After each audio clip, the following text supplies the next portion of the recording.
तो पहला सवाल यह है, अफजल गुरु को फांसी कब दी जाएगी? उनके मर्सी पिटिशन को कितना डिले किया जाएगा? When would Afzal Guru be hanged and how long a decision on his mercy petition would be delayed? आज मैं आपको दो तारीखें देना चाहता हूं। 4 अगस्त 2005 को सुप्रीम कोर्ट ने उनके अपील को डिसमिस किया। 4 अगस्त 2005, यानी इसको 6.5 साल हो गए, 6 साल लगभग, सॉरी। रिव्यू पिटिशन को रिजेक्ट किया 14 मई 2008 को। आज हम ये पहला सवाल उठाना चाहेंगे कि भारत सरकार ये बताए कि किस कानून में लिखा हुआ है कि सीक्वेंस में ही हम मर्सी पिटिशंस को कंसीडर करेंगे। Which law authorises the government of India that consideration of mercy applications would be only in sequence? आपको मालूम है कि जघन्य अपराधों का केस फास्ट ट्रैक होता है। अभी सुप्रीम कोर्ट ने 2G के ट्रायल को फास्ट ट्रैक किया है कि डे टू डे ट्रायल होगा, जबकि हजारों केस पड़े हुए हैं प्रिवेंशन ऑफ करप्शन के। स्वयं अफजल गुरु का केस फास्ट ट्रैक हुआ था, आपको मालूम है। आज हम इस बात को कहना चाहते हैं कि उस समय संसद में हम लोग थे। अगर अफजल गुरु के मंसूबे सफल होते, अगर एक टेररिस्ट पार्लियामेंट के अंदर घुस गया होता तो हिंदुस्तान की लगभग सारी पॉलिटिकल लीडरशिप मारी गई होती। You all know that you cannot go inside the parliament even with A small blade. और अगर AK-47 लेके एक अंदर चला गया होता तो the entire political leadership of all the political parties nearly would have been killed. ये देश के ऊपर हमला था और इसको इस तरीके से ट्रीट किया गया। आपको मालूम है, कुछ दिन पहले शीला दीक्षित का एक स्टेटमेंट आया था, उनके अफसर्स का भी, कि उस समय के होम मिनिस्टर श्रीमान शिवराज पाटिल ने कहा था कि इसको डिले करो कंसिडरेशंस को। Those are well known. It is a copy book example of vote bank politics, ये हम कहना चाहते हैं। इस पर थोड़ी और मैं चर्चा करूंगा दूसरे पॉइंट के उसमें। The BJP demands that the mercy petition should be rejected at the earliest. An action be taken against Mr. Afzal Guru as confirmed by a repeated decision of the apex court. आपको मालूम है कि उनको trial court ने convict किया, उनको Delhi high court ने convict किया, उनको सुप्रीम कोर्ट ने कन्विक्ट किया, उनके रिव्यू को रिजेक्ट किया। मित्रों, ये हमारा पहला विषय है। मित्रों, एक दूसरा विषय जो है, जो बहुत महत्वपूर्ण है, जो हमने बहुत गंभीरता से सोचा है कि देश की मीडिया के सामने इसको रखा जाए। आपको मालूम है कि हमारे राष्ट्रीय अध्यक्ष नितिन गडकरी जी ने कश्मीर के बारे में एक टीम बनाई है, जम्मू कश्मीर के बारे में, राजनाथ जी की अध्यक्षता में, जिसमें नड्डा जी भी हैं, शाहनवाज हैं, JK जैन हैं, माया सिंह जी और मैं हूँ। इसमें हम लोग पहली बार 2 दिन जम्मू गए थे, 2 दिन श्रीनगर गए थे। इस बार हम लोग लगभग 3.5-4 दिन लद्दाख और कारगिल गए थे। आज मैं देश की मीडिया को बताना चाहता हूँ, कारगिल में पहली बार गया था। And it was a great emotional journey for me and also very educative journey. Ladakh से कारगिल, लेह से कारगिल जाने में 10 घंटे लगते हैं कार से। चाहे लद्दाख हो या चाहे कारगिल हो, एक जगह बुद्धिस्ट मेजॉरिटी है, एक जगह मुस्लिम मेजॉरिटी है। दोनों बहुत गर्व से अपने को हिंदुस्तानी कहते हैं। They very proud Indians and they always willing to support any cause of India. उन्होंने कारगिल की लड़ाई में बहुत संघर्ष के साथ काम किया था, सेना के साथ। They say with pride, we are proud to be part of India. ये बात कारगिल में भी सुनी हमने, यहां भी सुनी। लद्दाख स्काउट्स गाइड जो है, उसने बहुत बड़ा काम किया था भारत की सेनाओं को सहयोग करने में, और कारगिल की वार में उनके लोग मारे गए थे। एक बात मैं समझता हूं कि बहुत सारे मित्र कारगिल नहीं गए होंगे। लेह से कारगिल की यात्रा में जगह जगह हमें छोटे छोटे मेमोरियल्स मिलते हैं।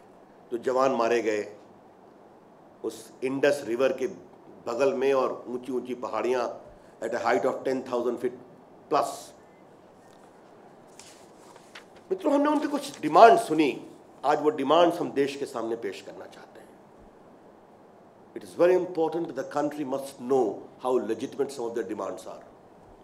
एक कॉलेज लेह में है, एक कॉलेज कारगिल में है, कश्मीर यूनिवर्सिटी है। दिसंबर में परीक्षा होती है -25-30 में। उन्होंने कहा बच्चे लिख नहीं पाते इतनी ठंडक में, इनकी परीक्षा कुछ पहले क्यों नहीं हो सकती है। It is a very legitimate demand. I think this needs to be highlighted in Delhi and the government of India must take initiative about that. Kargil में हमें एक बात वहां के नौजवानों ने बताई कि वो कारगिल के वॉर के हीरोज की मेमोरी में एक क्रिकेट टूर्नामेंट करते हैं। उसके लिए वो खुद फंड जनरेट करते हैं। It was very moving to hear all this from them. Can the BCCI take notice of these proud, glorious tradition of the remotest corner of India? आपको मालूम है, मैंने पहले भी कहा था कि कश्मीर में बड़े अच्छे खिलाड़ी हैं, वैली में भी, उनको स्थान मिलना चाहिए नेशनल टीम में और इनकरेज करना चाहिए भारत सरकार को, बीसीसीआई को। आज हम ये बीसीसीआई से अपील करना चाहेंगे कि in addition to what I had said earlier कि कारगिल में जो वहाँ के वॉर हीरोज की मेमोरी में जो क्रिकेट टूर्नामेंट होता है, can the BCCI encourage it, invest something into it out of its great coffer it is having? मित्रों, कारगिल से श्रीनगर जाने में 10 घंटे लगते हैं और कारगिल से जम्मू जाने में लगभग 2.25 दिन लगते हैं। आपने नाम सुना होगा, बहुत से सीनियर पत्रकार बैठे हैं, जोजिला पास का, the highest point. It remains close for 6 months of the year. तो 6 महीने Kargil is cut off. Leh has an air link, Kargil doesn't have an air link. Kargil लोगों ने कहा कि वहां एक एयर स्ट्रिप है लगभग 7,000 फीट की। Can we permit some ATR landing there? मैं अपील करना चाहूंगा भारत सरकार विचार करे इसके बारे में। ये हो सकता है, आर्मी का, एयरफोर्स का वो एयरपोर्ट है, एयरफोर्स का। तो ये एक बहुत ही लेजिटिमेट डिमांड है। Leh Kargil, Kargil Jammu, Kargil, and it's a great tourist spot.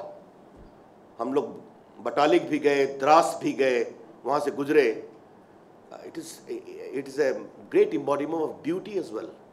तो अगर ये इन्वेस्ट किया जाए तो अभी हम लोग घूम रहे थे लेह में, इतनी बड़ी संख्या में बिहार से, यूपी से, गुजरात से और साउथ से टूरिस्ट गए हैं कि it was a treat to see them there and roaming about, recognizing us, saying hello. Kargil में भी वो हम कर सकते हैं। कारगिल की एक डिमांड है कि वो जो जोजिला पास है वहां से सोनमर्ग के बीच सिर्फ 10 किलोमीटर का डिस्टेंस है। अगर एक टनल बन जाए तो वो बनना चाहिए। It is very important for strategic purposes that Kargil has access to the entire country. और मित्रों, आपको मालूम है कि पूरा जो ये एरिया है कारगिल का, लेह का, they are close to China and Pakistan both. China के एग्रेसिव डिजाइन हमको वहां दिखाई पड़े। अगर नरेगा के अंतर्गत गांव वाले सड़क बनाते हैं अपनी गांव पर, तो चाइनीज कहते हैं डोंट डू इट। वो सेंसिटिव इशू है, इस पर कभी और हम चर्चा करेंगे, भारत सरकार को भी अपनी बातें बताएंगे। But the assertive design of China on the border is very palpable. इसलिए ये नाम आप नोट करें, Zanskar area, ZANSKAR, Zanskar area. इसके लिए वाजपेयी जी की सरकार ने एक ऑल्टरनेटिव सड़क की बात की थी। It is shortly known as NPD road, Leh to Himachal. उनका नाम है उनकी भाषा में Nemo Padam Darcha, Nemo Padam Darcha, popularly known as NPD। वो चाइना और पाकिस्तान के शेल अटैक की सीमा से बाहर है, इसलिए भारत सरकार को उसको एक्सपेडाइट करना चाहिए। मित्रों, राजनाथ जी प्रधानमंत्री को पत्र लिखेंगे इन सारे डिमांड्स को उठाते हुए। और as a former INB minister, मुझे वहां दूरदर्शन के प्रोग्राम की क्वालिटी, उनके रीच के बारे में, आकाशवाणी के प्रोग्राम के रीच के बारे में बहुत शिकायतें मिली। वो बिल्कुल बॉर्डर पर है, भारत के प्रोग्राम विदेशों में भी देखे जाते हैं। तो दूरदर्शन रेडियो को इम्प्रूव किया जाए, इसके लिए मैं स्वयं अंबिका सोनी जी को पत्र लिखूंगा। This completes the second issue. Issue number 3, is about the great bill जिस पर अरुण जेटली जी ने बहुत लिखा है, आज विस्तार से छपा है, this prevention of communal and targeted violence bill. मित्रों, मैं उसको रिपीट नहीं करूंगा, अरुण जी ने बहुत विस्तार से टिप्पणी की है। हम सभी चाहते हैं राइट रुकना चाहिए, but prevention should not become worse than disease. इस देश में आज सिविल सोसाइटी है, कोर्ट्स हैं, मीडिया है, जिसके कारण राइट्स पे एक नियंत्रण आया है, अच्छी बात है। ये एनएससी में वही लोग हैं जिन्होंने टाडा और पोटा का विरोध किया था कि टेररिस्ट को रोकने के लिए अलग कानून की जरूरत नहीं है, let them be treated in the ordinary law of the land. मैं किसी का नाम नहीं लूंगा, लेकिन एनएससी के मेंबर्स कब क्या बोलते हैं ये पब्लिक डोमेन में है। आज उन्होंने बिल बनाया है। आपको मालूम है कि इस बिल में only the minorities can be the victim. Arun ji ने विस्तार से लिखा है इस पर। सोनिया जी, आपसे मेरा पहला सवाल यह है, साफ साफ बताइए, can the majority community of India become victims of communal violence और नॉट? सोनिया जी, आप साफ साफ बताइए कि इस देश के बहुसंख्यक समाज के लोग सांप्रदायिक हिंसा के भुक्तभोगी हो सकते हैं कि नहीं? मुझे सबसे चिंता इस बात की है कि इस देश में आतंकवादी और जिहादी तत्व बहुत सक्रिय हैं। आपको मालूम है, सिम्मी, अभी इंडियन मुजाहिदीन ने दिल्ली हाईकोर्ट के सामने बम विस्फोट किया था। I think the only thing they need to do is to foment communal trouble, to derail the administration,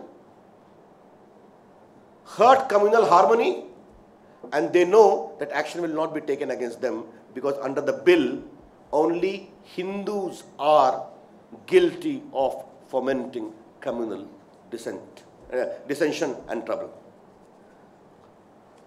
मित्रों, एक रोचक सवाल है, इसका clause 3C kindly of this bill, clause 3C, मैं इसको शॉर्ट करके पढ़ूंगा।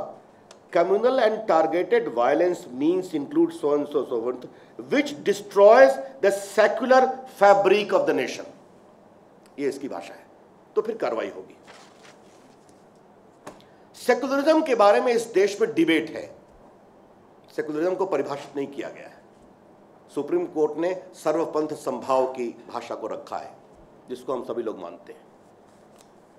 सोनिया जी, मुझे यह बताइए, सीधा सवाल, अफजल गुरु के फांसी के आवेदन को सालों साल डिले करना सेक्युलर फैब्रिक को डिस्ट्रॉय करता है कि नहीं करता है?